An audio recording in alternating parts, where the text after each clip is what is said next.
pinuntahan. Sige, pinunta ko, subukan mo. Dami ng vitamins yung binibigyan nila. Eh ngayon, naano na yung bata, gumanda, nawala po yung hingal, wala yung ubo, wala kasang resistensya. Ito, yung inano niya, ito lang ang ininom. Binigyan ko, araw-araw, umiinom sa takot lang. Morning lang, maga. Tapos yun, sinubukan ko, 1 week niya. Ngayon, may hingi sa akin. Sabi, maganda din dahil sa dati binigay nyo.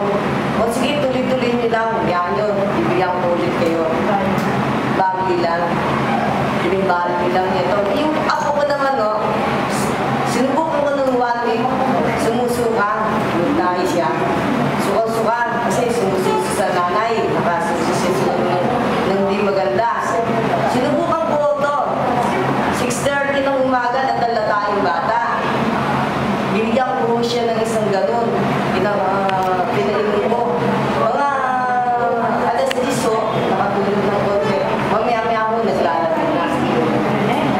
Ito hanggang ngayon, pinainom ko na sa ako ko. Ako rin umiinom. Ito, malakas ako. Nawala yung high blood ko. Tsaka yung pananakit ng tiyan ko. Nawala rin mo. Hindi ako matunawan. Sumaslit. Ito lang po nakakaganda sa akin. Hindi na ako umiinom ng ibang gamot.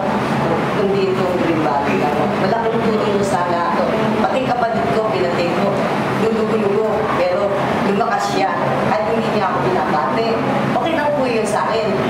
Eh, bumibili yung ate ko, nasa Batangas, yung mga bata, pinag-iinom niya ngayon. Bumibili na sila sa akin. Ito po, maraming salamat. Ako nga pala, si Linda Casas, taga-Pianan, Pampang. Matagal na kami nakatira doon. Pero doon pa rin po ako.